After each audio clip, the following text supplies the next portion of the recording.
Welcome to this virtual education day within Biosolutions, educational paths and career paths in Denmark, presented today by Knowledge Hub Zealand, Roskilde University and University College Absalon. We are really looking forward to do this, and it's a new thing that we are joining together, trying to show more different ways to get into this biosolutions world we live in this part of Denmark. Today we will tell about the educations from Absalon and Roskilde University within this field, and we will hope that it will inspire you to take a better look at what's to be offered here.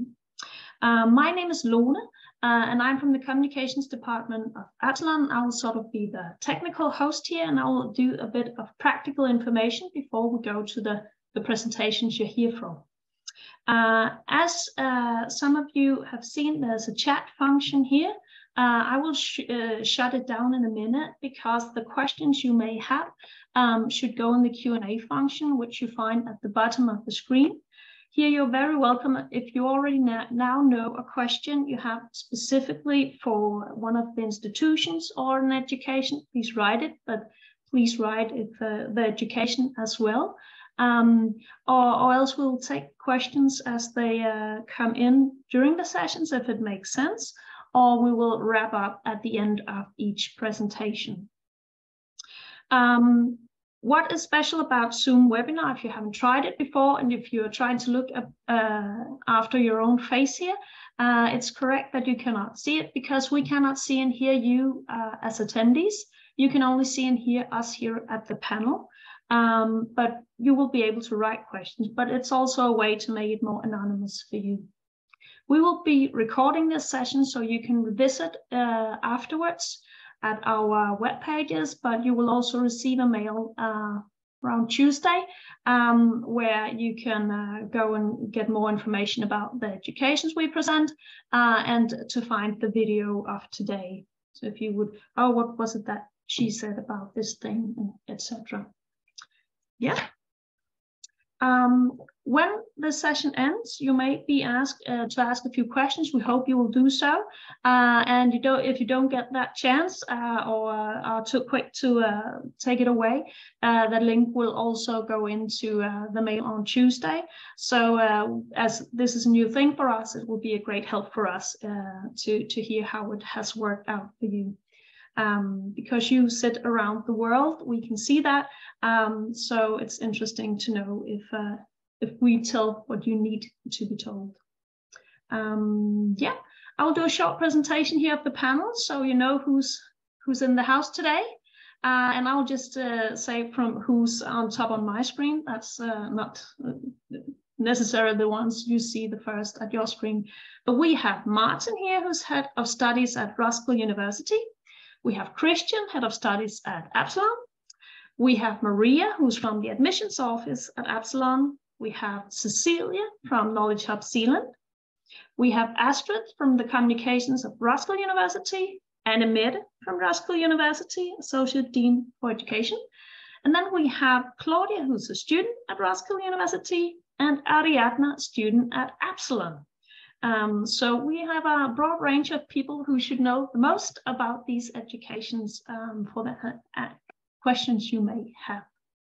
Yeah, I think that was the most important part for me to tell. So I will now share the screen and Cecilia will do a short introduction. Thank you, Lone. And there's the screen. Hi, everybody. I am so excited to be here today. My name is Cecilia Absalon, as Lone said, and I am a project manager at Knowledge Hub Zealand, an organization where we work to promote and develop biosolution education programs and companies in Region Zealand in Denmark. And as you can see on this map, just to give you a sense of where we are, this is the island of Zealand in Denmark. Copenhagen, our capital, is on the east coast. Then we have Roskilde University sort of towards the middle And then we have University College of Absalon out in the city of Kalundborg on the west coast. And we're doing this virtual open house through the Biosolutions Zealand Lighthouse project. And the Lighthouse is a partnership working to support future sustainable biotechnology solutions and the transition to more energy-friendly, bio-based, climate-neutral productions. And Denmark is leading the way for sustainable solutions in a lot of areas, and one of them is biosolutions. Region Zealand is the biggest biosolutions hub in the north, and companies in this region include the world's largest production of insulin at Novo Nordisk, Novozymes, Christian Hansen, and many more, some of which you'll see in a video that we'll show you in a minute. In the video, you'll also hear about the Kalundborg Symbiosis, which is a unique partnership between public and private companies, putting one company's waste stream to use in another company's production. So it's a very sustainable, creating sustainable productions, both environmentally and economically. The Symbiosis and the Lighthouse together allow for startups and SMEs to test ideas and scale up their productions, which is something that students are also allowed to do and able to do, so they can develop their ideas and fund startups down the road. The companies here and want to expand their international workforce. They are able and ready to have international employees. And so if you decide to apply to one of the programs you'll hear about today, you'll also get access to exciting opportunities with the companies in the hub, both while you're studying and when you graduate and begin your careers. And so if we go on to the next slide, you'll see the program for today.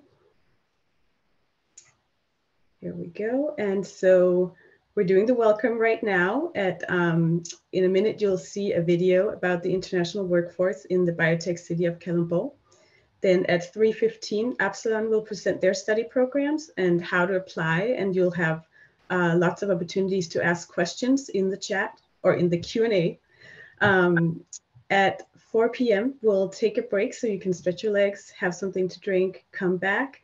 At 4:10, Roskilde University will present their study program and how to apply, and you'll have lots of opportunities to ask them questions as well. And about 5 minutes to 5, we will wrap up and give you some info on next steps and how you can access the recording. And so with that, we are going to show you a brand new video that will give you some examples of what you can work with in the biotech city and what it's like to be an international employee.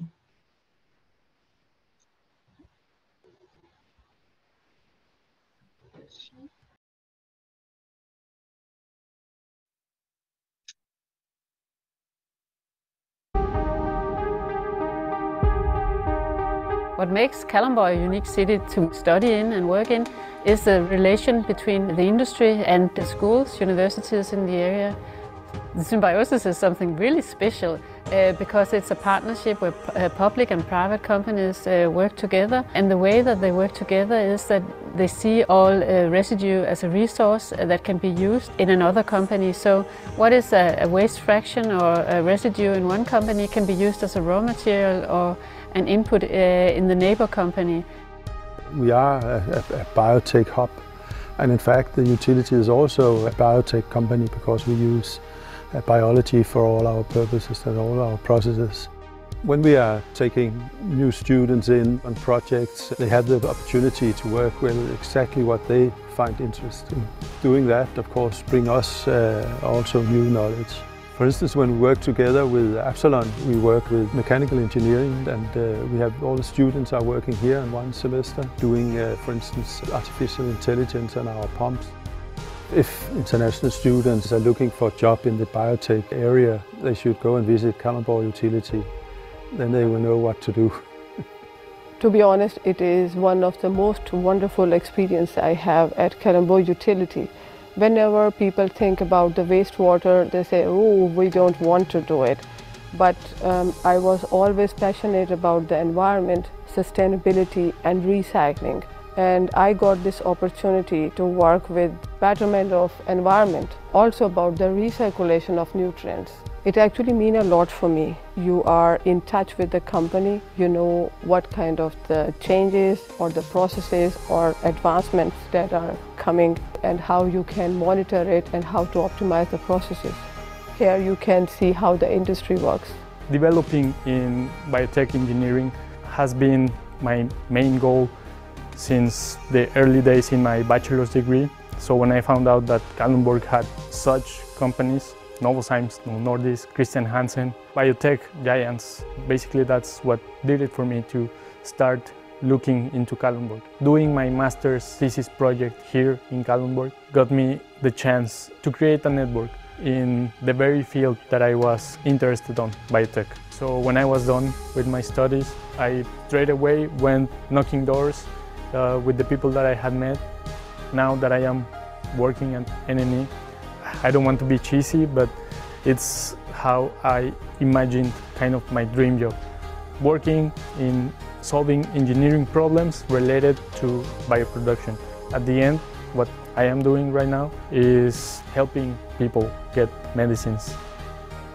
It's absolutely necessary to look outside Denmark to recruit international talent, because the more diversity we have in the working force, the more opportunities we have. It's exactly the same story as with the symbiosis. Different companies provide different opportunities, and the more opportunities we have, the more we can be the key drivers of circular economy and green growth.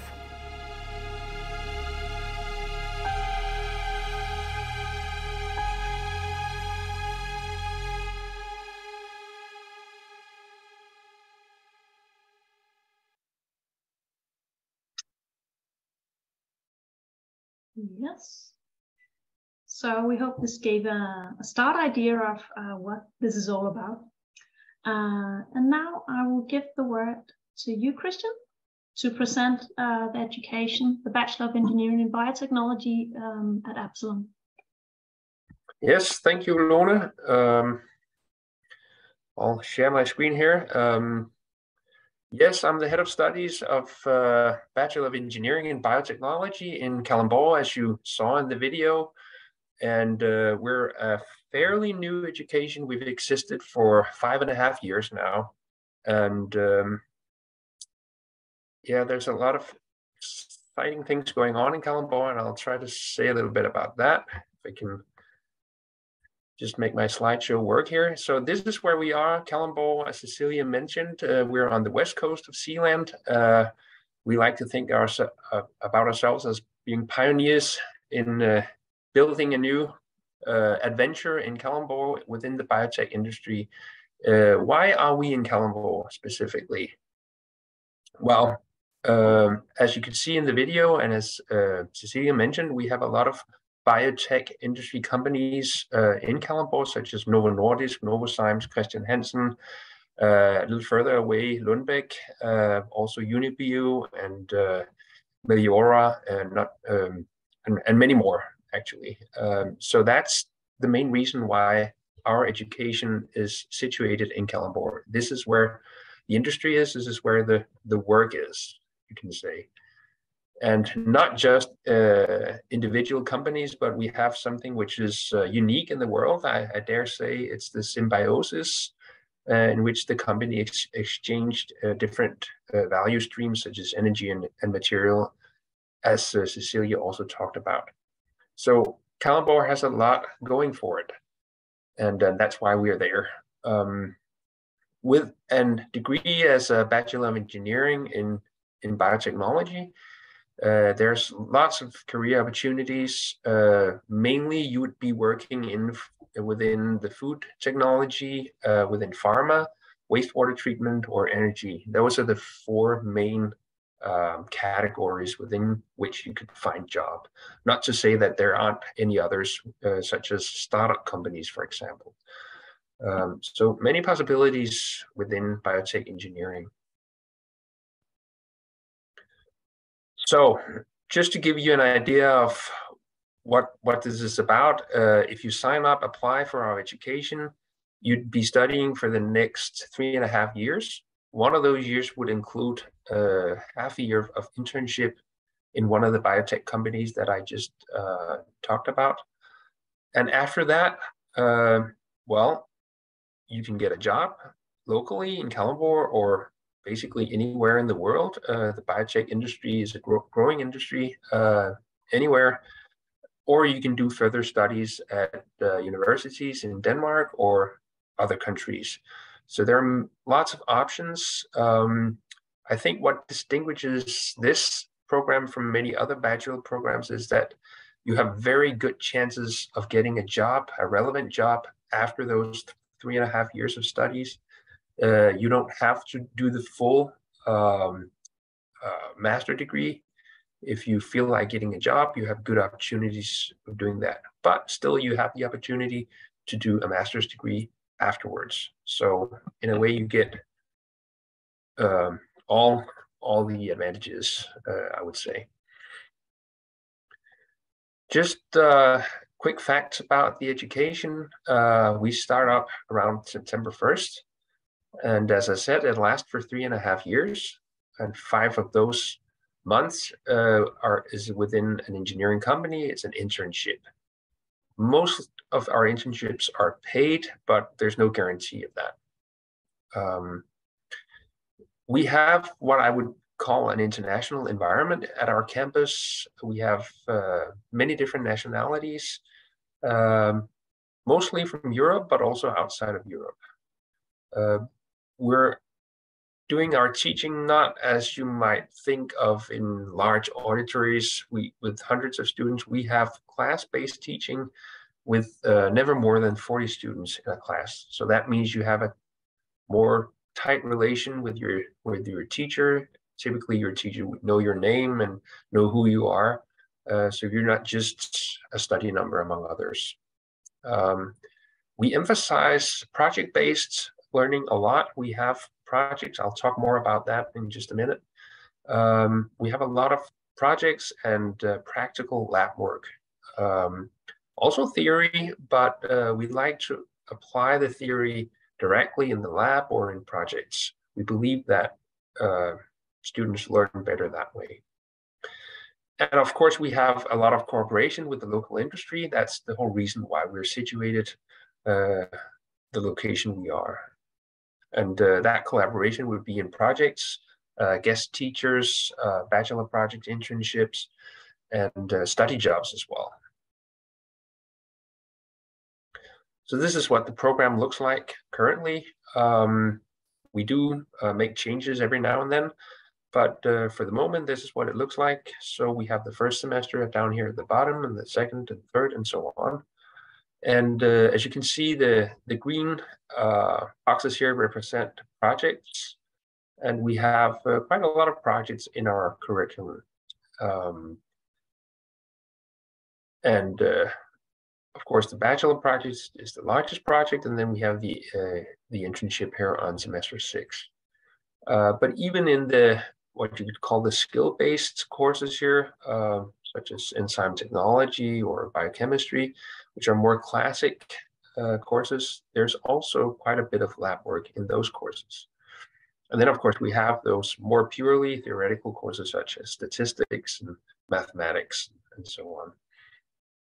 But yeah, that's what it looks like. Of course, we also have some electives here that gives you, as a student, an opportunity to tone your studies in the direction that you like. Whether you want to do further studies, then you might want to emphasize the theoretical courses, or maybe you want to get out and get a job in the industry. That might mean that you would like to go for more applied courses. Right. Yeah, that's just a little bit of showing off with all the companies that we collaborate with. And more are coming all the time. In addition to the main curriculum, we also have some other activities, some extracurricular activities, such as the mentor program that students can sign up for at the 3rd and the 5th semester. The mentor program is basically pairing up students with engineers in the industry to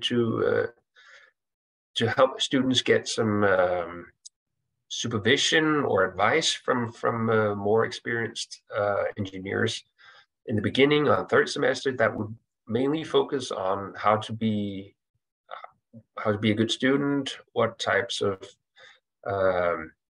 electives you should go for, and on the 5th semester you'd be focusing more on what are your job opportunities and how do you prepare for a job interview and things like that. Because it can be hard as a student to imagine what life as an engineer is like. So therefore we have this mentor program. And Ariana, you just interrupt if there's something you think you can add to what I say. I mean, I am in 4th semester and I have done the mentor program. Right. So it's a really nice experience. My mentor was from a relatively close file, but also another university is a specific Danish program, bachelor. So it was really nice. I mean, I learned a lot from her because she has been working full-time for 2 years now, and she helped me a lot with making choices for especially electives. Yeah, and that's the whole idea, that to get more of a concrete idea of what is engineering about when you're done with your studies. Right. So some of the job titles that you might be able to put on yourself when you're out after the studies could be something like production engineer, quality engineer, process engineer, and so on. It's a huge variety of job contents that you'd be applying for, really. So it's in a way, it's a little bit hard to say this is what you're going to end up with. And I think that's also one of the main advantages of being an engineer. So you have a lot of jobs to choose from, really. But I think what's in common for all these jobs is that you solve problems, you optimize production, optimize processes, you analyze things, whether it's data from a process line that you're analyzing, or a packaging line, or extending a factory. You need to do budgets for that, or it could be many things, really. But problem solving in the biotech industry is something I think is a common denominator for all these jobs. Right. Yeah, as engineers, we like numbers. So the current statistics right now is that roughly 2/3 of our students or graduates, they get a job in the biotech industry. The rest choose to do further studies at other universities, such as DTU or Copenhagen University. So that's the statistics right now. And yeah, I think I can say safely that all the students, all our graduates who want a job have gotten a job. And so it's good prospects, I would say. Yeah, and I could just add, Christian, that of course Roskilde University, which are presenting after us, actually some of the programs are also programs that our education are qualifying directly to.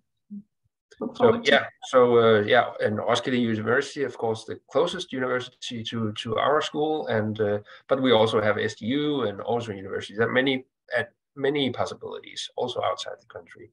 But yeah, Roskilde University has programs that are,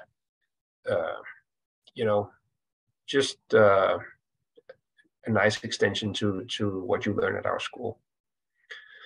So this is a little bit of numbers about our students. How many graduates do we have? How many students are currently enrolled with the biotech program? And as you can see, we're steadily growing. We're getting more students, and things are happening in Kalundborg. There's a lot of new education programs that are likely to arise within the future. So we definitely think we have things going our way in Kalundborg. So if you're considering signing up for this degree, there's a few questions you should ask yourself. Of course, you should be interested in biology and chemistry. But you shouldn't be afraid of math either. Math is not the main subject when you do a biotech degree, but math is part of the curriculum, so you shouldn't be scared off by math. Also, you shouldn't be scared off by learning how to program. We're not expecting you to be professional programmers or anything, but programming is part of the curriculum, and it's likely to be part of a future job as an engineer as well. Of course, the teaching is done in English, so English, you should be ready to have English as part of your life. Yeah, those are mostly the hard skills that we expect you to be alluring to. Of course, you should be thrilled about problem solving, because that's at the very heart of engineering, I would say. And you should be ready to spend 41 hours per week. That's sort of the standard that we expect from our students. Yeah, perhaps we should just ask Ariadne, you're here and having English as a second language. Should you be an expert in English before starting? Well, I come from a country where we learn quite late English compared to other countries. So I started learning English actually when I was already 14, 15. So my English has improved the last years just because I am speaking English every day. So at the beginning, it was really interesting to see that other people had the same situation as me. They come from Slovakia, Spain, or any other country you can imagine, especially in Europe. So we all had our accent, and it's really nice because at the end, nobody says nothing about your accent. So you are really confident into trying, and we can hear the difference from, like we talked about it some weeks ago, that our English has improved so much, especially in the oral part, because we communicate between all the students in this language. So just by working with it every day, it will improve naturally. Yeah, it's a good point, Lone. We don't expect anyone to be fluent native speakers in English. I mean, basically none of us are. We have very few students from the US or the UK. So most of us, if not all of us, have English as our second language. So it's very much a working language. So you don't have to speak it as a native by no means, but it is going to be your working language. Yes, and this is a picture of our new campus, which is still quite new, I would say. And right now it houses 3 educations, one of them being the biotech program. As you can see, we're very close to the industry. It's right there in the horizon. So we can look at it every day when we go to our study and our work. And yes, we think we have a nice canteen and a student lounge. These are the lecturers that you are bound to meet if you sign up for our program. They're all very nice people and professional people, engaged and thrilled about teaching. I can promise you that. There's a little bit to be said about the study environment, but maybe I'll leave the word to you, Ariadne, if you could say something from a student's point of view, and I can contribute if there's anything. Well, as you said before, it's a small university, so it's not a big university like you could imagine. I come from Belgium, so the University of Brussels is thousands and thousands of students. Normally we're even 30 or 40,000 in total, so this is a totally different concept. But that means also that we know each other, we know names of each other, we know where is approximately all of us living, because Kalundborg is a town, so we don't have thousands of possibilities for accommodation either, because it's a town. So everything is 5 kilometers away, basically at maximum. And we have some activities. We have the traditional events. So yesterday was a Absalon, is a Danish carnival. We have the traditional last day of the semester party, Christmas dinners, and all of that is organized between students, student council, many other parties. events. The study start, there are the 2 or 3 days where the new students are introduced to the campus and to their tutors. And as you can see in the pictures, we have different activities. So of course, during the study start, we have more outdoor activities because summer, but also during the winter, we have some events specifically organized, and normally they're the students themselves that can just propose them, and we just discuss how to plan it. So it is really cozy, and yeah, Hygge, the concept of Hygge, it's really present in the campus. Yeah, I think so too, really.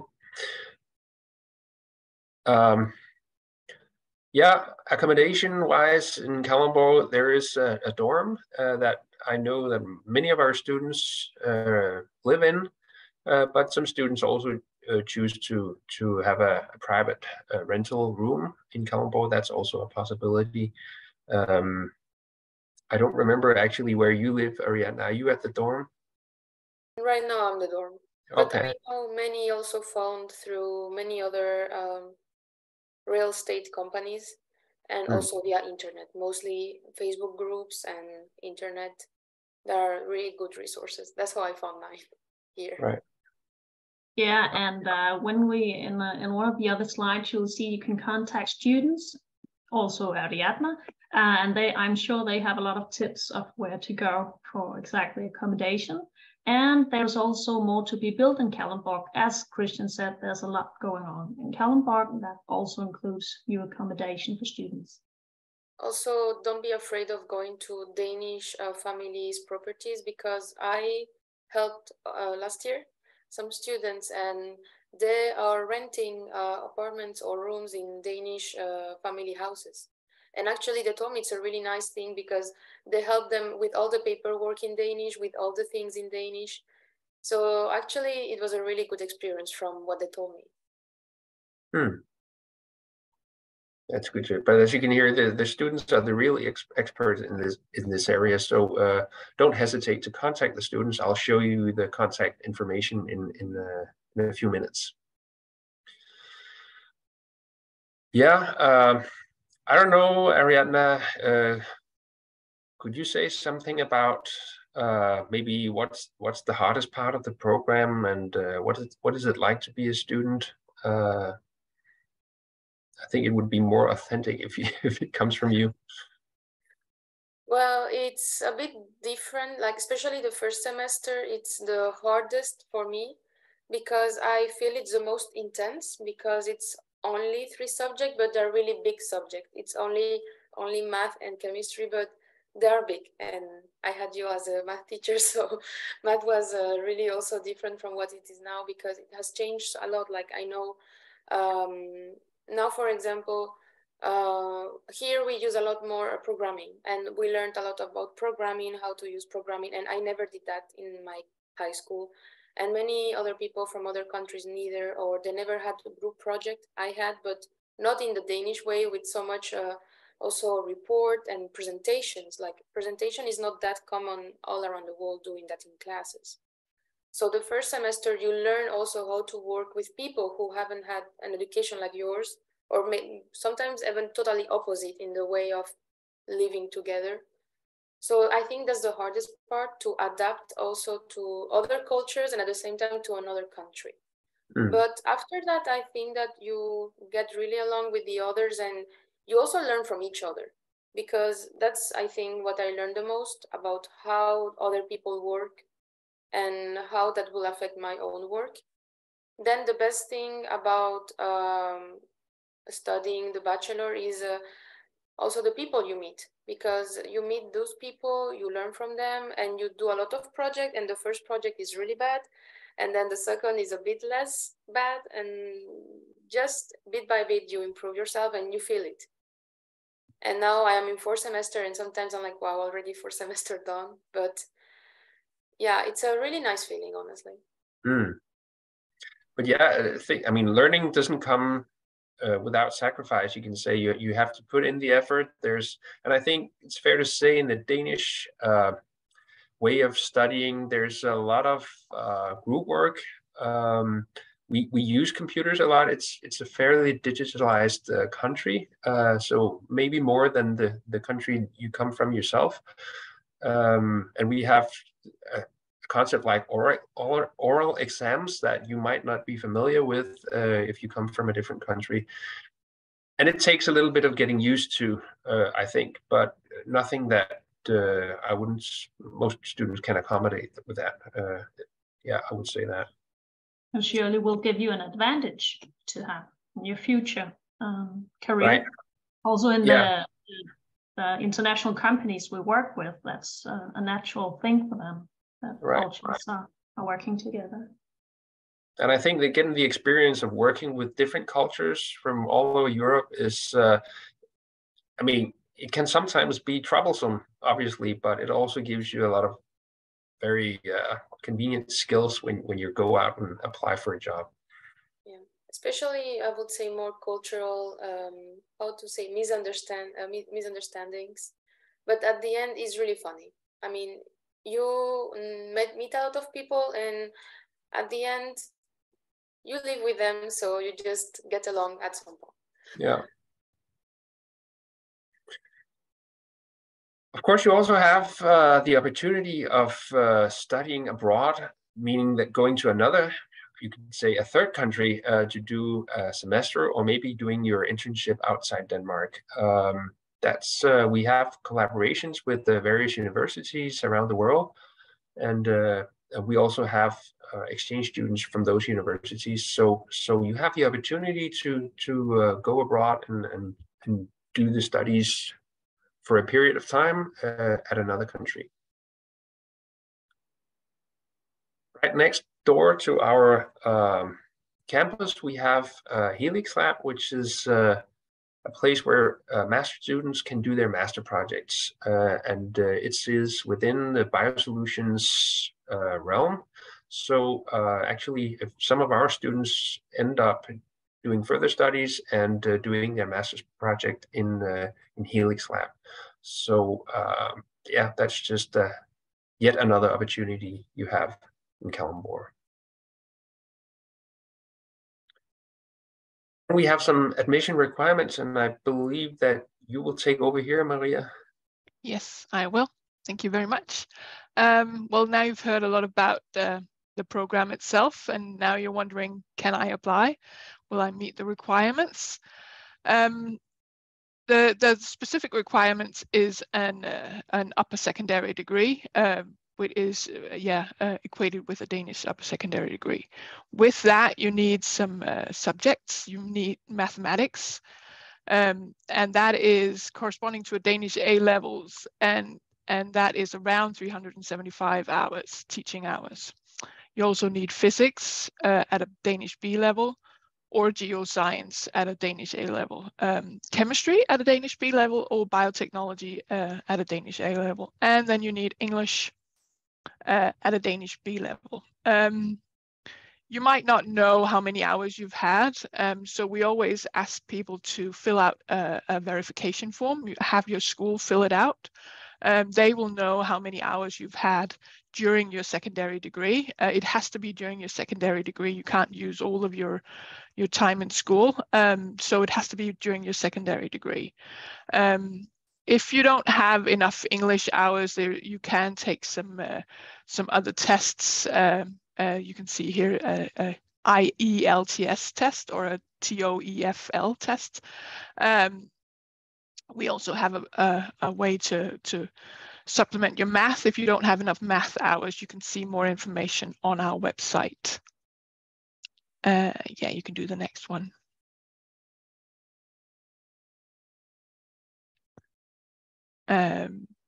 Just a little quick information about where and when to apply. You can apply now. It opened on the 1st of February. Your deadline as an international student is the 15th of March at noon. You apply on optagelse.dk. There's a whole list you go through of questions and things you have to upload. If you're not sure about the process of it, the important thing is to upload your the application if you're not sure if you pushed the right buttons and said yes or no to the right questions, don't worry about it. The important thing is that we get the application in. We will contact you if we need more information. So you can look at nemstudio.dk, and that you can follow your application there. That is also the place where we will contact you. So you can log in and see where your application is at, and if there's any messages that you need to answer. We might need some more documentation regarding your education or some work experience, or if there's anything that you want us to take a look at. We always recommend that you upload a CV, just so we have an overview of what you've been doing and your educations and stuff. And if there's anything that we need, we will contact you and ask for more documentation. So don't worry about if you've uploaded all the right things. We will make sure that we contact you if we need any more. Is there some questions or about the application process?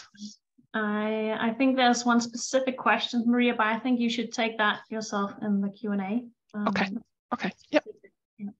Yeah, could we, if you take the student ambassadors, Christian? Yeah. Should I say a bit about that perhaps, Christian? Yeah, you're welcome to do that. Yeah. We have, as you can see, a lot of student ambassadors, international student ambassadors actually, from various countries. And if your country is not there, you are of course still welcome to contact one of these student ambassadors. They've done the thing themselves. They are on different semesters. Some of them have been starting this summer, and others are almost done. So they know a lot about the studies. They try to arrive here without much furniture, and how did they do from there? And as I told also about accommodation, how much does the books cost, etc. They will be the experts on that one. And what do you do outside of the studies? I know a lot of our international students hang out together and go on road trips, etc. So feel free to contact our students. What is meant here is underneath every person, there's a number of some sort. You put that at the exact spot, and then you have the email address, but they will also be found on our webpage. You're always welcome to contact them. And should you happen to be in Denmark at some point, you're also very, very welcome to come and be a student for a day following one of our student ambassadors around on campus, in the seeing how a lecture is done or what they do in group work, see the canteen, the lounge areas, etc. We have train right outside the door, actually, from Copenhagen, Roskilde, etc. as well. Yeah. Yes. And on that note, Luna, I think it's, as I said, some of our students choose to live in Kalundborg, but it's also possible to commute from other towns, or maybe even Copenhagen, because we have very good transportation facilities, and the train station is right outside our door. So I guess that concludes our presentation here on the Biotrek program. Don't hesitate to contact me or the student ambassadors. Get a feel of what's going on here. Engineering is a lot of fun. Biotech engineering is exceptionally funny. So give it a thought, and I hope to see you here in the future. Thank you. Yeah, and I saw there was actually questions, and feel free, there's still a bit of time if you have specific questions at this program we just presented from Absalon. I can see there's a question if we offered, and then it's in Danish here, adgangskursus til ingeniøruddannelserne. We don't offer it ourselves, but if you take the adgangskursus, you will be able to do our educations. Maria, can you remember the different places? I know it's on SDU, DTU. I think it's SDU. They have the specific one. but I'm not sure if you're not already enrolled. Yeah, you might be able to finish before next year's intake, because it takes a while to finish all the courses. Yeah. Yeah. Usually it's around 1 year, but it can vary a bit. But the normal adgangskursus is 1 year. What we could also say, I can see the person saying it would be possible to be student for a day. Just contact one of our student ambassadors. I'm sure they will figure out a day it will be worth coming on campus, where there's both studies, lectures, and perhaps even a Friday bar, who knows. Yeah, if you have that opportunity, I think that's a very good way of getting a feel of what the student life is like. Also, just saying that if you already have a secondary degree but might need some supplementing courses, that is also a possibility. And if you're living in Denmark, you can do the VUC. But I'm sure that other countries have supplementary courses that you can take if you're not sure of the levels of your subjects. Yeah. And then another question came in. You stated that the school year starts on 1st of September. Do they have to come earlier for any administrative papers on accommodation? Perhaps you know that, Ariadna, because you don't get the answer, the specific answer, if you have a place on the studies, will be on 28th of July. And of course, that's a bit late, but what did you do, Ariadna? So what I did was I contacted the accommodations I saw, and I was in a list because I was just in the list, so I didn't sign or prepaid nothing. I was just there signed up in a reservation list. So I was maybe 8th or 10th out of many others. And when I got my answer, I told them, hey, today I got the answer, so I need an accommodation.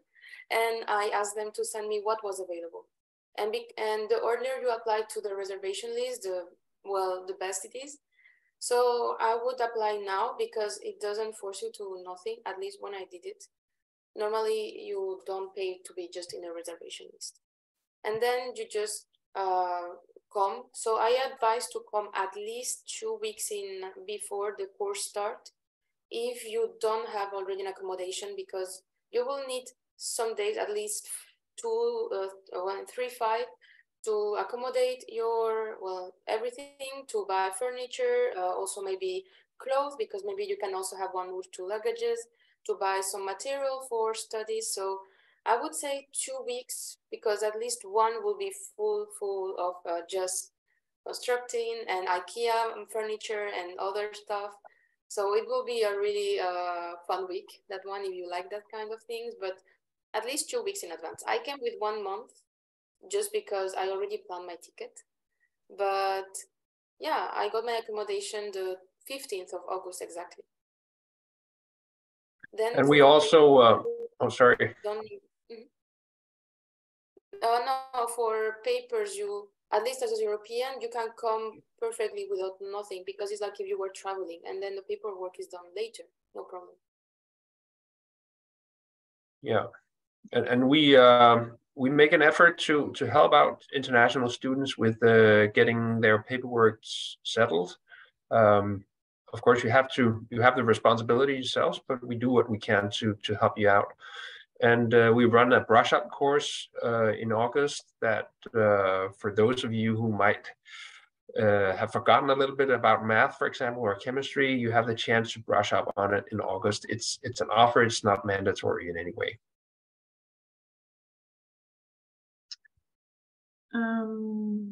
Yeah. I can also see one is asking which SDU, and that's probably regarding this adgangskursus, the course for the engineering programs. I just went to our Danish UGDK, and that will be in Odense or Sønderborg. That will be present. I can send you a link. It's in Danish though. Is that course run in English? Do you know that, Lone? I'm not sure about that, but this probably might also be one, not only in English. Okay. I assume. I'm not sure if there's English possibilities on that part. Yeah. And there was one on the reply for application. Yeah, 28th of July is the official date you get an answer in this system where you, yeah, Maria? Yeah, we are currently going through our international applications, and we hope to give you a reply as soon as possible. Yeah. Yeah. And there's one, there's some questions about the admission and when you should get in the hours. Maria, that's if you are finishing high school this year and there's something about the documentation. Could you repeat that? Just quickly, the application deadline for documentation is the 5th of July, but if you are doing a course right now, maybe you're doing a supplementary course, then if you don't have the documentation ready, maybe you haven't done your final test. We do have some countries also that have later exams. It is possible to be conditionally applied for, so you actually have up until study start, the 1st of September, to hand in your final documentation. You just kind of have to document that you're in the process of doing your exams. So there might be some exams applications and stuff you can send. That's one of the things that we see, that some countries have late exams. So don't worry about the deadlines too much. Yeah. I saw, yeah, that was my, how many do we take in a year? You told Christian that there's a maximum of 40 on a class. Yeah. But I think we could say that if people have been qualified until now, they have actually got a spot. Yeah, all of the qualified applicants that we have admitted to the program. It's true we have like a figure of 40 students. I don't know how solid that figure is, but that's what we're aiming for. But so far, every qualified applicant has been admitted. And is there a specific entry exam? We have a study start exam. Could we call it that, Christian? Yeah, but I wouldn't call it an entry exam because it's not a matter of being admitted to the studies or anything. If the admission office regard you as qualified and you're admitted to the studies, then you're admitted. You don't have to prove yourself in an entry exam. I know that's something other universities do, but we don't. Okay. Yeah, there's a few more questions, but I think, Maria, those questions would be best you answer written, as it's very specific on some situations. So while you can consider if you have questions before the Absalon presentation ends here at 4, we will just show a video, and during this you are welcome to fill in the questions. There was just one question. I can see how much a bachelor. I think it's the question of how long, if you weren't here from the beginning. This bachelor degree is 3.5 years, but you can also study on other universities a bachelor on 3 years. So just to make clear that ours 3.5 years because we have the internship. And I will just share the screen, show a little video from Absalon. And it's actually before we got our new campus, it should say, so our labs are even more modern now. Those were the days. Yeah. Okay. And you can hear meet Ines, who's one of our, she's actually a graduate today and have moved on from. My name is Ines. I'm from Spain and I have been studying biotechnology in Denmark for almost a year. When I first arrived, I was kind of shocked, but in not a bad way, because it was really peaceful and really small. At the beginning, I was a little bit worried because I was afraid of not making friends. But I'm in international class, so everybody is the same as you. so they just wanted to make friends. Having good friends is really good. I came here to Denmark because I really wanted to study biotechnology. This is my school, and I come here every day. And they have more practical lab and more teamwork. I was looking for that. The school in here, they encouraged me to find a job. So I have a student job in Novo Nordisk. I work for 8 hours and once a week. And I'm just getting an overview about how like a pharmaceutical company works. And it's amazing to have experience like working in teams. For me, it's like really useful in the future. I think they will open like a lot of doors for me. Right now in Denmark, I really like my life. I'm planning to stay here in Denmark for 4 years until I complete all my education, and after that, probably will stay. I see like a lot of opportunities here in Denmark. I would totally recommend to come here to study.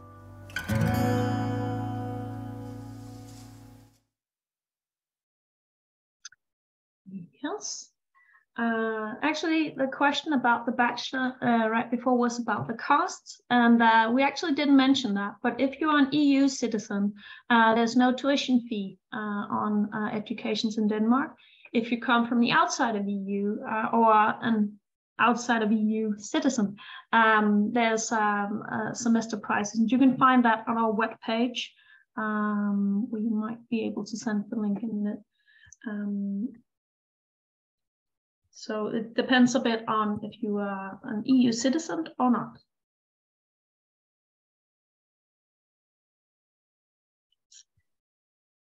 Yes.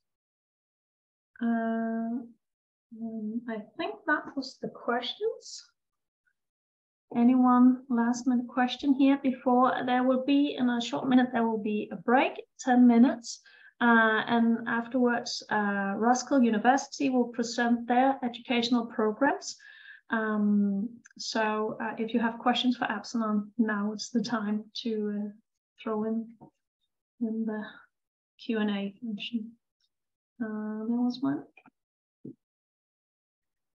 A question for both Absalon and Roskilde. It's affordable for a student to be working while doing his bachelor degree. I don't know, Ariadna, would you tell about the costs, perhaps? How is it to arrive here? And is it a good idea to bring some money from the beginning, perhaps? I would say that you should always have at least for 3-4 months, like reserves, because especially if you don't speak Danish, of course, in a country, if you don't speak the language, it will be harder to find a job, but it's not impossible. If you really want a job, not in biotech, but a job just to have to get some money, pay rent and other costs, yes, you can find. The most common, I also did it, was in restaurants, bars, cafes. That's the really most common student job.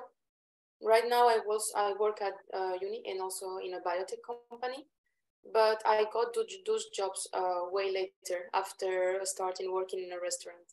But I would say it's affordable in the sense of time, especially. You have time. You can make time for at least a job between 10, maximum 20 hours a week. You can have it perfectly. Not during, I wouldn't say to have a job 8 to 4 p.m. Every day, but an after school job or weekend job, it's perfectly feasible.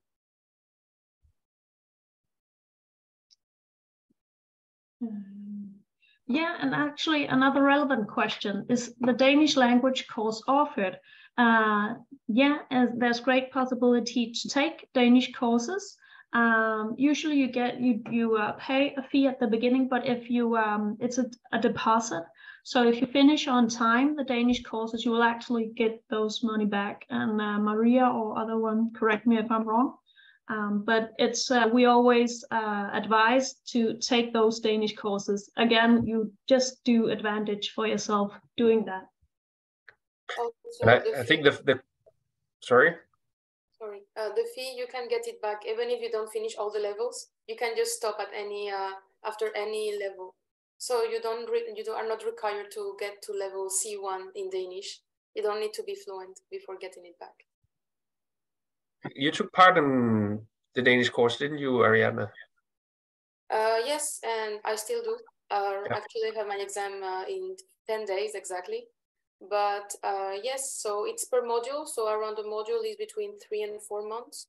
And you start from really basic sentences to now I have more grammar, but is not, I mean, it's different languages, really different if you speak like me, French or Spanish, but for me, it's really close to German and Dutch. So it's not that hard. It's not the same intonation, and it's really strange the first times you hear it compared to what English is for us.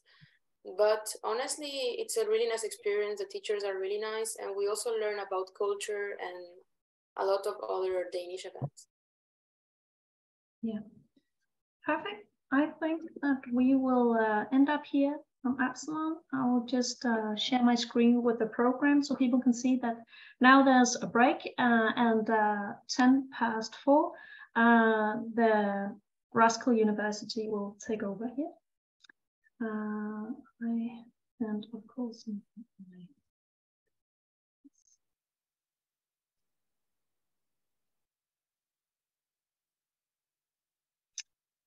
so yeah, so 4:10, we'll be back here on screen.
Hello, and welcome back from the break.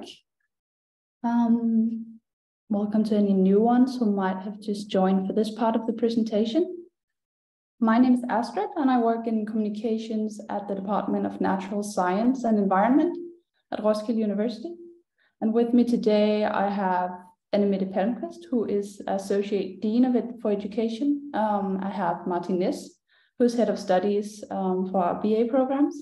And then I have Claudia, who is a BA student in our international BA program.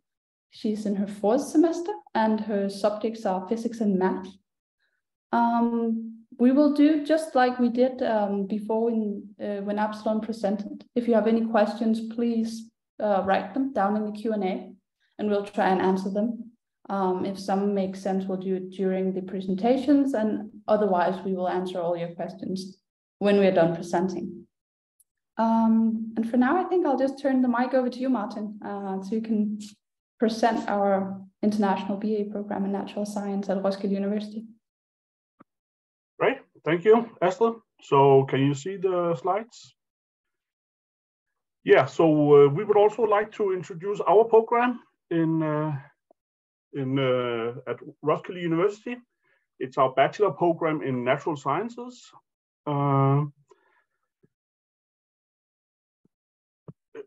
Yeah, so I think it's hard to exaggerate the role that natural scientific knowledge plays and knowledge and methods play in our society today, both in terms of understanding the world as well as society. And one of the primary reasons why natural science plays such a huge role in the world and the society, in our society, is because natural scientists are very good at solving problems. Some of the problems arises out of curiosity about how nature works. Other problems arise because there is identified some kind of societal problem that needs to be solved. And we have made that the pivotal point of our education, that we want to educate students who are very good at solving problems, complex problems within natural science and by using natural science. So that's the primary goal of our education in natural science, in the bachelor program in natural science, is that we want to educate good problem solvers, or brilliant problem solvers even. And the way we do it is by starting with giving a strong foundation within general theories and techniques of natural science in general, where the students are examining nature using experiments, theoretical analysis, models, and solve problems by doing that, and take courses in biology, computer science, physics, geography, chemistry, mathematics, environmental science, and statistics. And later on, the students are specializing within two scientific disciplines at the second year.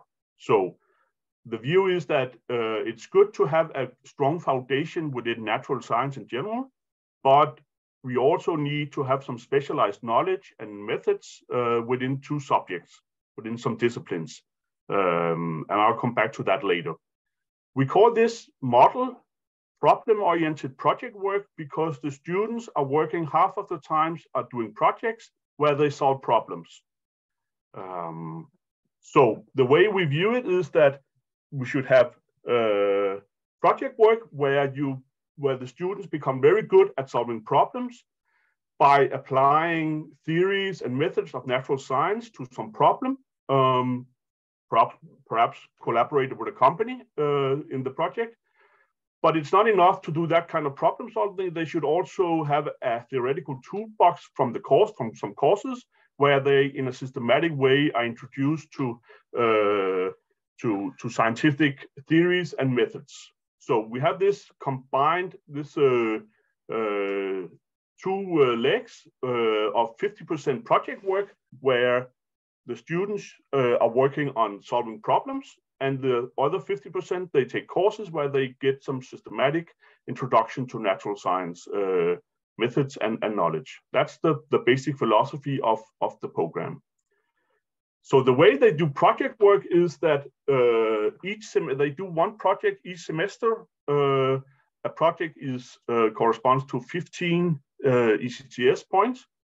And the students gather with their fellow students around a problem that they choose to work on in that semester. So it's up to for the students to decide what kind of problem they want to work on in the project and find some fellow students that would like to work on the same problem. So it's not, the problems are not something that's given by the university. It's for the students to decide what they want to do. And we do this because we believe that that's the way, the best way to learn to do something is when you are motivated to work on a problem that you find interesting rather than a problem that somebody else finds interesting. Then when they have formed a project group of 2 to 7 students, they work on that project for a semester, and they are guided by a researcher that is employed at the university, and the researcher is supervising the project group throughout the project, helping them with coming up with a good formulation of the problem that they want to work on, help them with what kind of theories and methods and how they should use in order to investigate that particular problem, etc. So the researcher meet with the project group about once a week to talk with the students about how to do the project. So they are strongly guided by a researcher at the university. We believe that this way of doing it teaches you as a student to think and work like a researcher from day one. So we start from the very first semester with this project work, problem-oriented project work. So from day one, you have to work like a researcher and participate in research-like activities of these projects. So that's the basic philosophy of the program. Some of the projects that people have been working on in recent years, here is a list of some of them. One of them is about how can we fight antimicrobial resistance. Another group worked on how can cortisol be used to predict the outcome of antipsychotic treatment in schizophrenia patients. A third group worked on how effective can microalgae be as a source for bioactive peptides. A fourth group worked on how can a mathematical model be used for understanding depression. So these are just some examples of some of the projects that our students have come up with in recent years, and they thought that that would be interesting to study those problems. If we take sort of a cross-section of one particular student, here's our authentic projects of one student for the 6 semesters of a bachelor program, of our bachelor program. This student worked in the first semester on microplastic in Danish flounder and herrings, which was experimental. In the second semester, she worked on primary cilia and Bardet beetle syndrome, also experimental. In the third semester, she worked on climate commitments and ethics. In the fourth semester, she worked on biofilms and some treatment with a polymyxin B, which was also experimental project. And in the fifth semester, she worked on informed decision-making in healthcare. And in the sixth semester, she did a bachelor's project on treatment of migraine. And I talked to her, and she's quite proud of this, especially proud of the 6th semester project because they actually came up with some good results there. So this is just to show the project of one student. What kind of project has she worked on for during her bachelor program? So basically, the structure of the program is that it lasts 3 years. we have a basic section where the students are introduced to basic theories and methods in the natural sciences. And then after 1 year and a half, the students start to specialize in 2 bachelor subjects and work with those for the last 1.5 years of the bachelor program. So let's talk a little about some of the bachelor subjects. The bachelor subjects where you should choose 2 if you're a student in the program. So within the natural sciences, these are the bachelor subjects that you can choose. You can choose to do bioprocess science. You can work on chemistry, computer science, environmental biology, mathematics, molecular biology, and physics. But you can also choose one of the subjects can be outside of natural science. There is a whole list of subjects that you can choose, but we will focus on the ones within natural science the most here. So the most relevant for the group of you today, I think, are these 3. One is bioprocess science, which deals with the usage of different model organisms in the production of biological products, such as fatty acids, pharmaceuticals, and enzymes. It could be zooplankton, etc. So that's one bachelor subject that you can choose to work on. Another one is molecular biology, which deals with cellular macromolecules, DNA, RNA, proteins, etc., as well as their characteristics, interactions, and cellular functions. Some of the pertinent questions, important questions, are: how are biological characteristics inherited? How do enzymes work? How are genes regulated? And how do different organisms protect themselves against toxic effects? And how do cells and organisms adapt to the changes in the environment? Those are some of the issues that you can work on if you choose to do, if you choose one of the bachelor subjects to be within molecular biology. A third one is environmental biology, which concerns itself with environmental changes in space and time, whether these changes happen as a result of natural factors or through human activities. Some of the things, some of the processes that you can work on in the program includes some global scale processes, such as climate changes. It could be processes on an ecosystem scale, which could be the effects of plastics in the environment.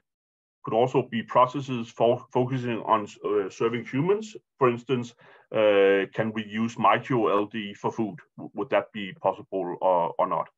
So these are just examples, some of the examples of the bachelor subjects where you should choose 2 from. So with that, I would like to give the word to you, Claudia, and maybe you are a student in our program, as Astrid said. Maybe you could say something about the study environment at the university in natural science. Yes. So first of all, I just want to say that any questions for students is welcome. I would really like to answer any of those, because I know that I would have liked to have that help when I was going to start at RUC. But yeah, and then, yeah, so I'm going to talk about the study environment at RUC, not just the students between them, but also between students and teachers. So first thing that comes to my mind about RUC is that the classes aren't very crowded. In my experience, I've had subjects, courses that have had between 15 to 27 people in the class. So these classes being with a small amount of people makes it also easier to get closer to your fellow students. So that in class, everyone knows who everyone is. We all know where who everyone comes from, and even with the teachers, because normally our courses are also a bit divided between lecture and exercises. So the good thing also about having a small number of students in the class is that the teacher can also focus more on each student. And this I've noticed a lot in this second part of every class with exercises, because you can approach the teacher and he has time to answer everyone and very specific. And also the teachers, because of this, make like a kind of an effort to make everyone interact in the class, so that it's not just the teacher talking, giving a speech, but it's more interactive for the rest, which is possible because we are not so like a big group. And also in every building, we have like areas to hang around. For example, for me that I'm from the international part of the natural science program, we have a house for ourselves, a building where we all hang out. And this, I think, was mostly key for first semester students, also for me when I was one of them, because you get close to everyone from the first to the sixth semester, or even if they're doing more semesters, like extra semesters.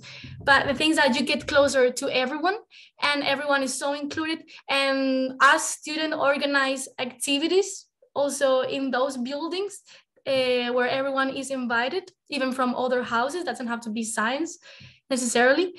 And it's a really good way to start meeting everyone and to get everybody, because at the end, I would say that at RUC, you know everybody, like every professor, every student, we are seeing our faces all the time.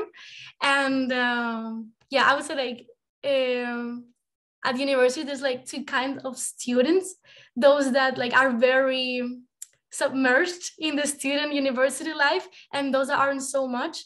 But at RUC, it's very easy to be one of those that is involved a lot in every activity that is happening like within the university, because there are so many and it's so inclusive and so friendly.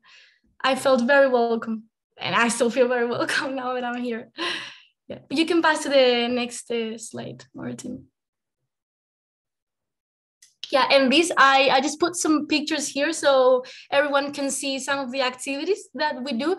So for example, we have an introduction period before we start in the first semester for people that just arrived to the program, which takes place 2 weeks before the actual start of the semester. And it's very nice because we even have a trip that we organize. We take a bus and we go somewhere in Denmark, and we all have time to get close to each other, especially for international programs, since we all come in the same situation where we don't know anyone. So I feel like that's a very useful thing, that introduction period. And also we have events like a Orfest, or I don't know how you say it in Danish, but which is like a festival that happens at Roskilde University every year, like around September. And also everyone is invited. And if you are part of Roskilde University, it's free entrance, but anyone could assist. If there is not part of RUC, then you can pay a bit and go. But yeah, I think it's super important, especially because it takes place at the start of the semester, so that it's an activity that everyone is involved. And again, it's a way to get closer to everyone and make friends. And for example, the wine mixer that we have at RUC, that's all just depends on the houses and the buildings, but we also have events that organize like our houses themselves. But it's everything going on all the time, some event. And now you can pass the slide. Yeah, and then if I want to talk a bit more about the teachers and how the interaction with them is like, I would say teachers are of course professionals that are working to teach us in class, but I think this happens a lot for students, that there's like a bit of fear to professors to say somehow, because they are professionals. But at RUC, with time, for me, it has like completely faded away, because they are very friendly. Also, they are normally supervisors for your projects, is teachers that you're gonna have at some point in your courses. And it also gives you the possibility to get close to them, because there's like a constant communication with them. Also, teachers that aren't even your supervisor, they are so welcoming for every student to ask questions, to ask for feedback for your projects, even if they're not like an official part of it, but everyone is open to help you, give you ideas. It's very nice. And then we also have some, for example, for physics and math that I'm from, there's something called Infufa, which is like an organization.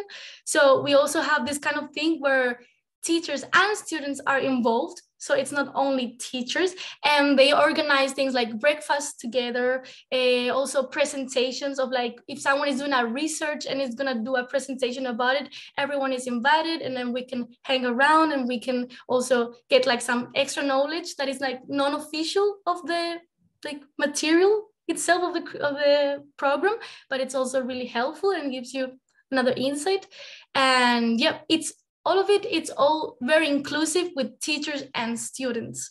So you talk a lot to them, and you're like a bit of like part of them, again, like in a different level, but you're very welcome always from them, from their part. And I think if I can answer questions later on, but now Anna Mette can talk about the masters. Sorry, I was muted. Thank you, Claudia. Before I give the word to Annemette, maybe it would be nice also for you to meet some of our previous students and hear a little about what they are doing today. One of them is Caroline, who is a research associate, and she's working on clinical trials in a company. And we have asked her, what have you gained from taking the program? And one of the things that she said was that through this interdisciplinary project work, you're used to collaborating with people from different backgrounds and trained to both respect and utilize the diverse expertise people bring to the table. So she's saying that because she has had this combination of doing project work, she's actually have been trained to work together with other people who have a different background, and she's using that in her work life now. Johannes, who is now working as an environmental manager, has said to the same question about what he has gained from doing the project, though being a RUC at Roskilde University, RUC in short, that the time at Roskilde University gave many opportunities to test one's professionalism. You have both a great responsibility to profile yourself through the courses you choose, but you are not locked into one linear path, which has given my education a more personal touch. So he's saying that because there is a large degree of freedom in the program where you can choose what kind of projects you want to work on, as well as the courses, to a large degree, the courses that you're taking, that this has actually given the opportunity to profile himself. Yeah, so with that, I'll just say a few words about how you can apply for the Bachelor of Science program, where you can go online via optagelse.dk, and it's already open. And the application deadline is March the 15th at 12 o'clock. And if you want to read more about the application process, required documents, deadlines, and more, you can go to this webpage called, that you can see here. With that, I will give the word to you, Annemette. Thank you, Martin. So if you jump to the next one. So what to do after you've received your bachelor's degree? Basically, no matter whether you received the bachelor degree from Roskilde University or the bachelor degree you can get from Absalon, you can actually continue into a master's degree program. And at Roskilde University, and you can jump one slide, please, if you can. Thank you. At Roskilde University, we currently have 29 different bachelor or master programs. We have 6 master programs within natural science. Those are the ones that are mentioned here. and I will tell you a little bit more about 5 of them. So if you jump one. So the 5, oh, that was more than one, thank you.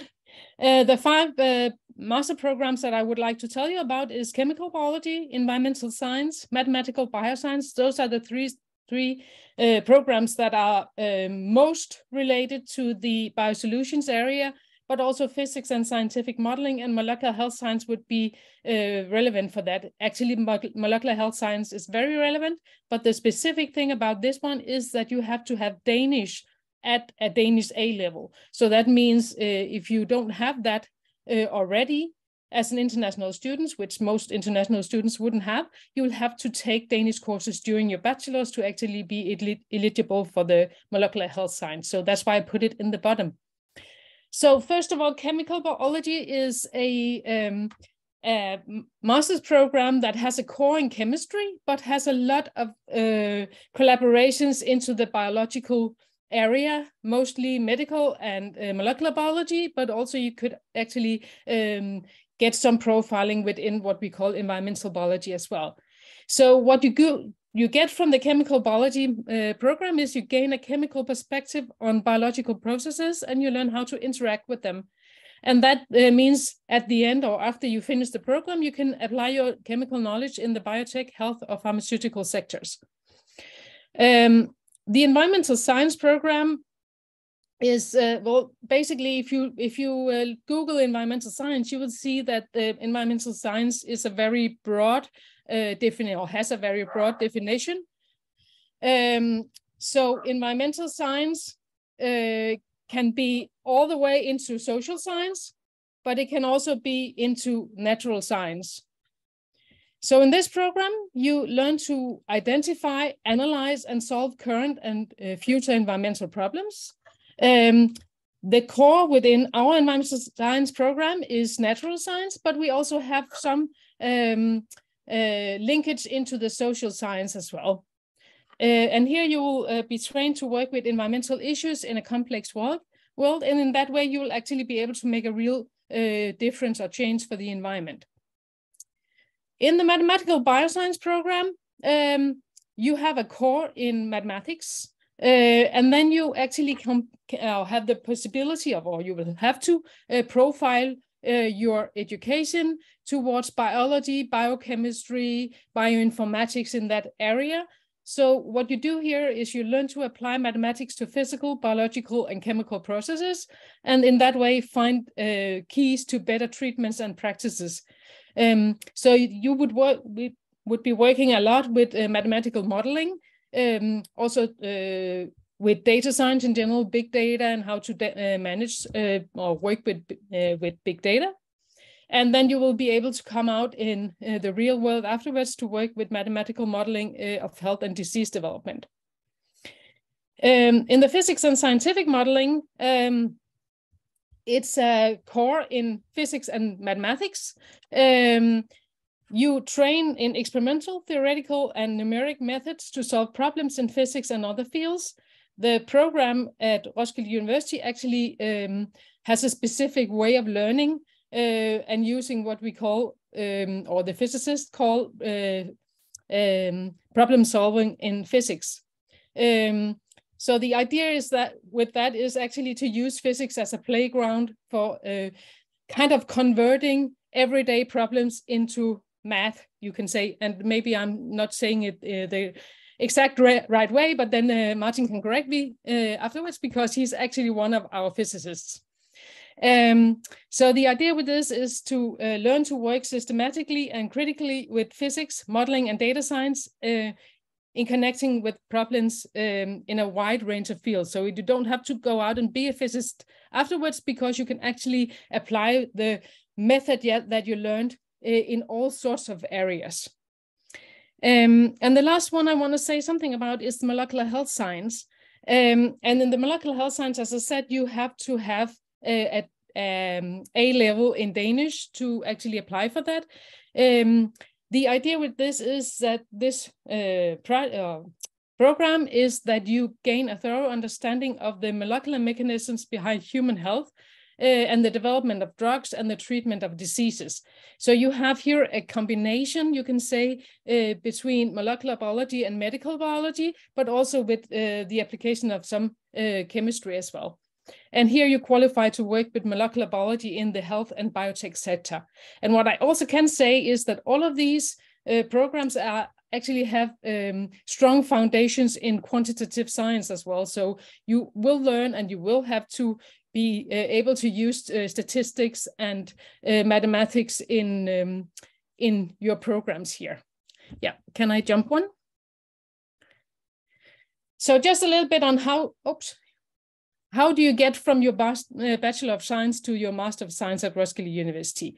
Yeah, well, if you take the International Bachelor of Science in Natural Science, you can get into either of these programs as well as into computer science that I haven't talked about today, simply because you chose the right subject module. So you're the right specialization that Martin also told you about. You can also be admitted to the program through what we call direct admission. So that means you already have a bachelor degrees. And for example, you could have the bachelor degrees that Absalon is offering in biotechnology. And then you can actually be admitted to the programs. And here I have added some arrows so you can see what or how you can get into these programs from the Bachelor of Science in Biotechnology. And for the chemical biology, we have a guaranteed admission. So if you have a bachelor in biotechnology from Absalon, you can go into the chemical biology directly. For the environmental science program, you have to be assessed by the admission office, but you will actually fulfill the requirements that are needed.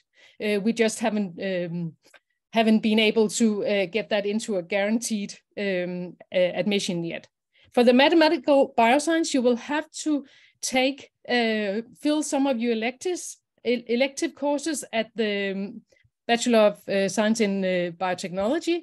You have to fill them with mathematics. I think it's 10 of your ECTS electives that you have to use for math, but I think maybe Christian will know that more because he's working with our head of studies on finding out good ways to do this.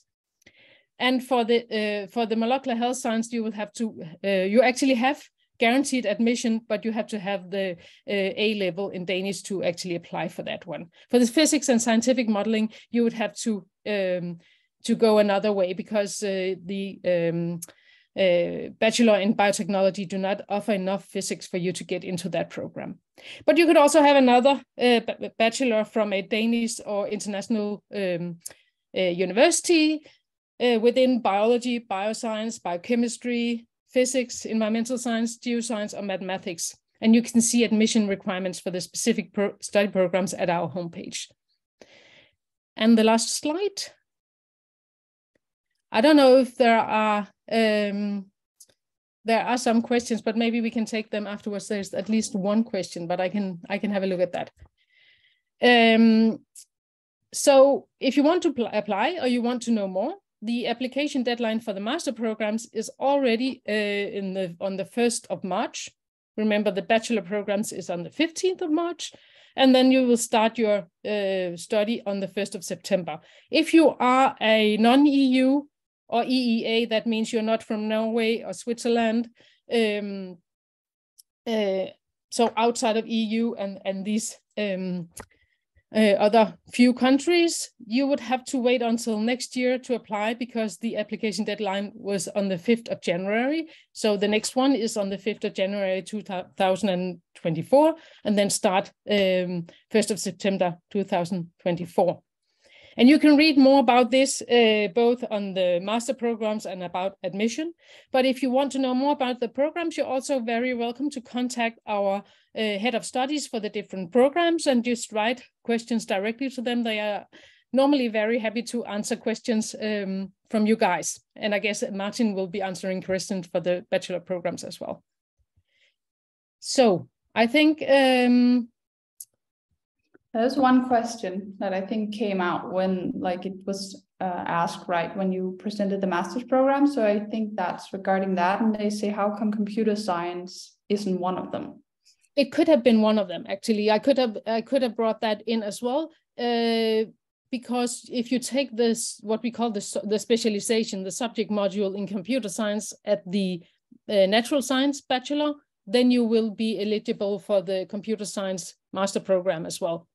So that's definitely a possibility. And you can go in on the homepage and see more about the computer science as well. I was just picking out the ones that I thought was most directly related to biosolutions, but computer science could be relevant as well. And we have more questions coming in. There's one question here, a person who's already applied to our natural science BA, but is unsure because the person already submitted some documents. So maybe it's quite specific. So I don't know if one of you will answer that. Just type an answer. I can add an answer. Thank you. And maybe Astrid, I can take the other question. Yes. About whether there's a certain amount of applications you are approving each year. And the situation is that we approve all qualified candidates at this point. For all applicants that fulfill the requirements are accepted to the program. And there is also another question is about what kind of courses do we have each semester? So basically, there are three courses each semester. Each of them are 5 ECTS. For the first 3 semesters, what we call the basic section, and I call basic section, and during my presentation, there are a mandatory course that every student take. We call them basic course 1, 2, and 3. So in the first semester, there's basic course 1, second semester, basic course 2, and third semester, basic course 3. And all students have to take those courses. One is about empirical data. What kind of data do we have in natural science? The second is about experimental methods in science. And the third is about philosophy of science. And those are supposed to be supportive of the kind of project work that you do in the first 3 semesters. Other than that, it depends on what kind of bachelor subjects you choose, what kind of courses you will take. Yeah, so I hope that answers your question, Sarah. Yes. And then there's another one coming in here. And they say, if I don't have enough physics hours, can I get it somehow? So do we have something like the SDU that Absalon did? Is there a way to take more physics hours? Do you know that, Annemette? Is that for the bachelor program, or can you add extra? Because I'm unsure whether that's for the bachelor's program or if it's from the master's program. It depends a little bit. Yeah. Let's see if they say more.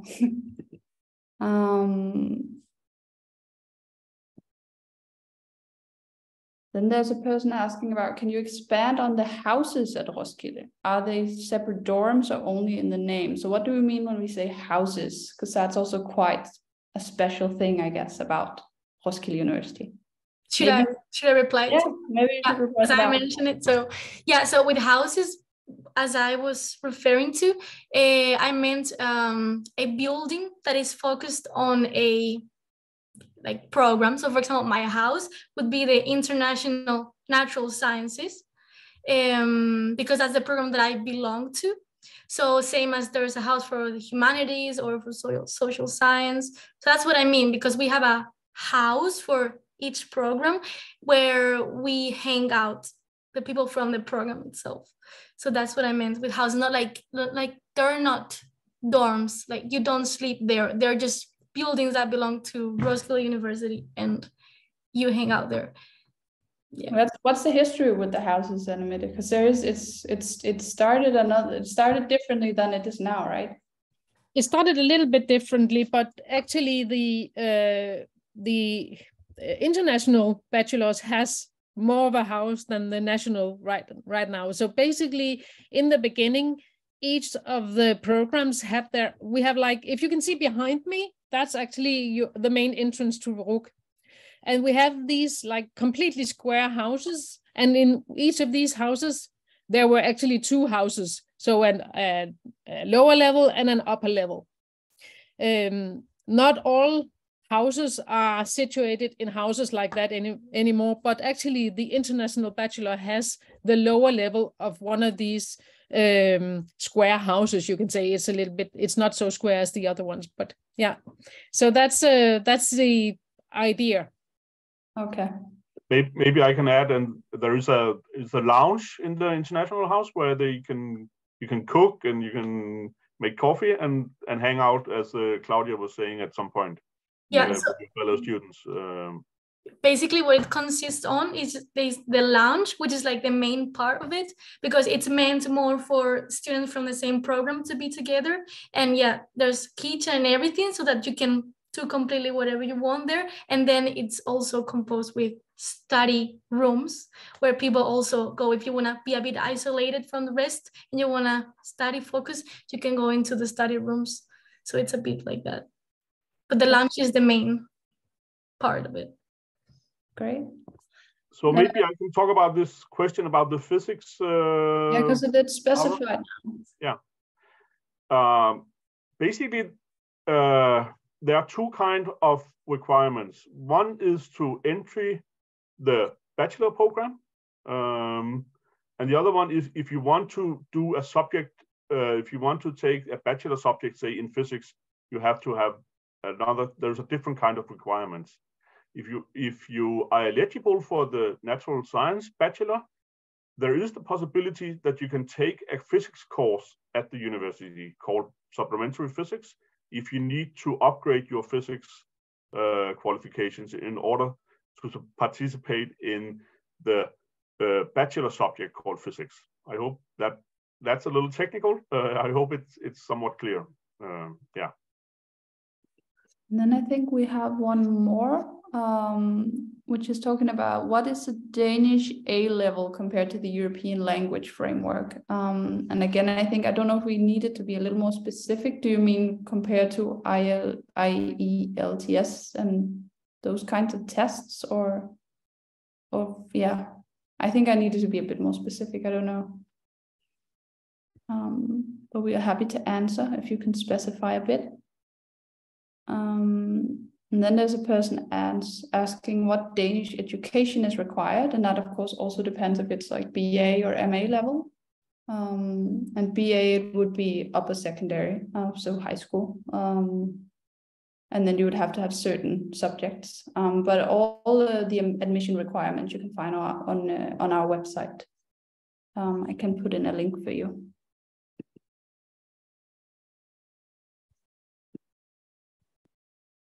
Yeah, I'll just put in a link to our homepage with regard to the Danish A level.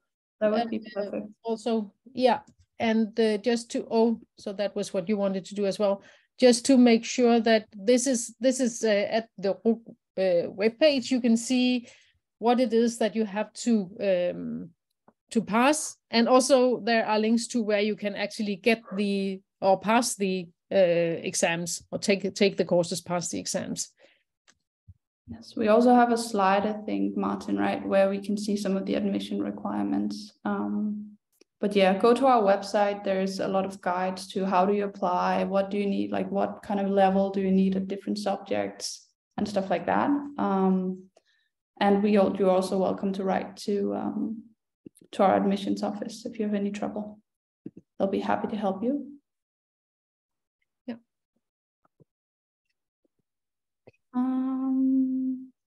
See if I've missed any questions. Regarding accommodations, are there any dorms for students? Are there any dorms, Claudia? Where do students live? Yeah, so actually that's there's a lot, because Roskilde University is like in Trekona, which is basically focused on university life here. Like it's not very big, and it's surrounded by dorms. There are at least like 5 that are just like around the university. So it's actually really easy to find a place to live right next to it. I live in one of those next to it, so. Right, yeah, and otherwise it is possible to live in Copenhagen or something like that and take the train. I know a lot of students do that too. Yeah, because actually there's a lot of, if you want to live here next to university, you should apply for accommodation like a couple months in advance, like I did, because all students want to live next to university because it's the easy way, and they get a lot of applications in the dorms. So I recommend to do it in advance. And but yeah, there's no problem with living in Copenhagen, at least for the first months, because I know there's a lot of students that if they can't find it here, they just go to Copenhagen and wait till something is available here. But yeah, it's just like 25 minutes by train, so it's not a problem at all. No, I do it every day. Yeah, no, it's possible, and it's also possible to live in Roskilde, which would be just a train the other way. So yeah.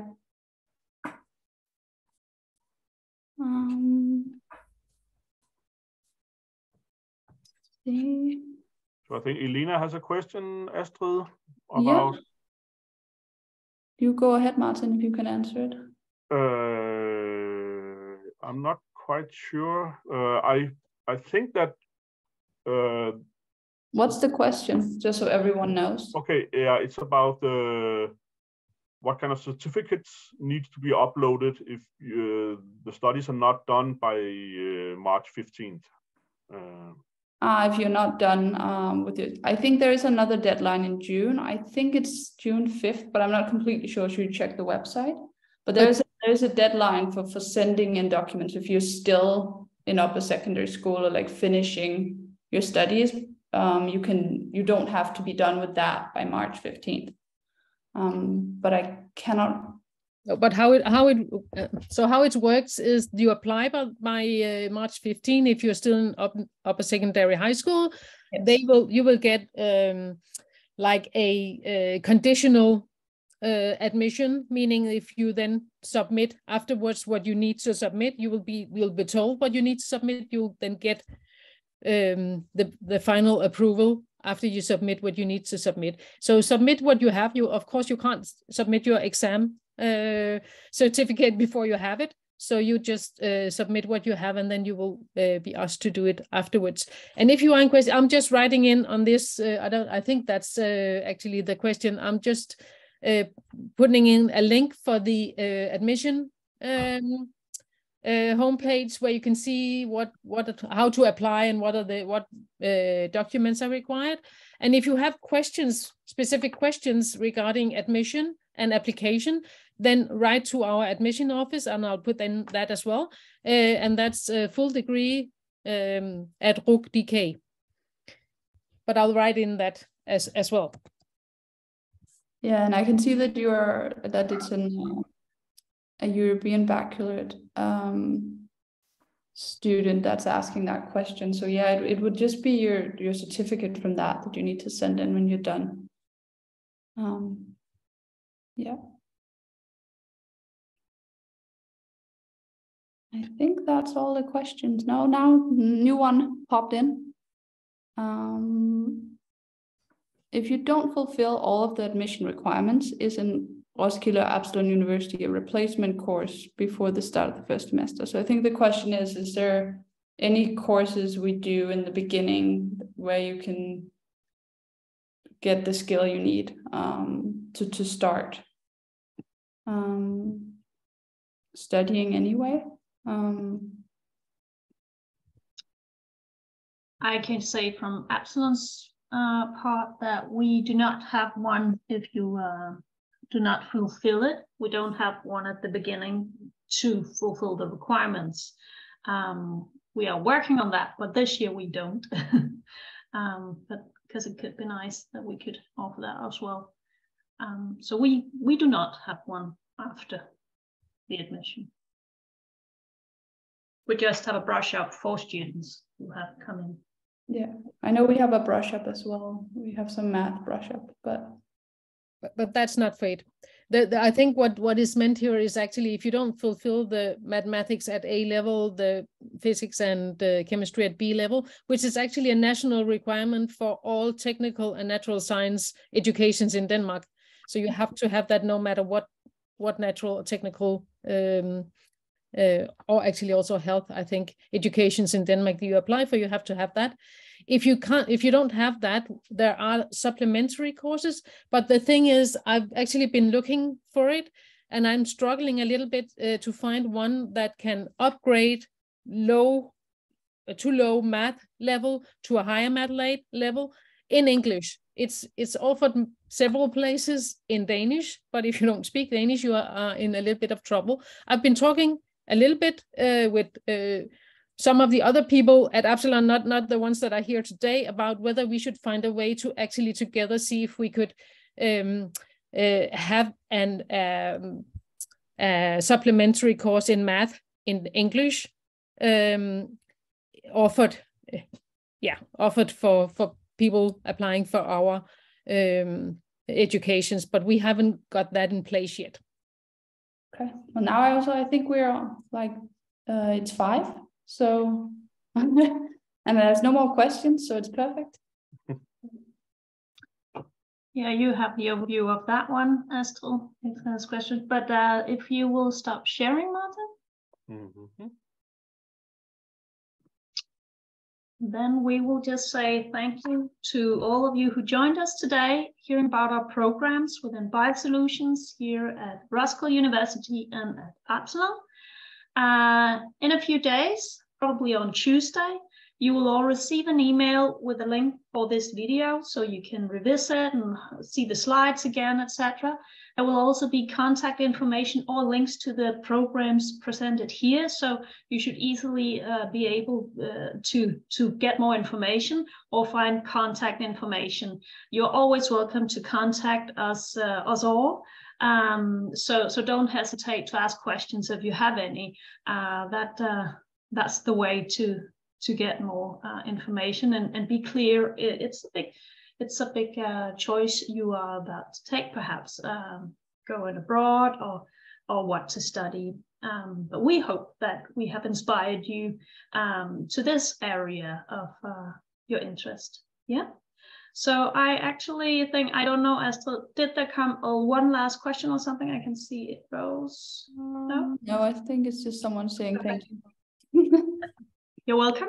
Then we'll just wave off and then the session will end. Have a nice Saturday around the world. We hope that we will see you or maybe get a visit from you someday. Bye. Bye-bye.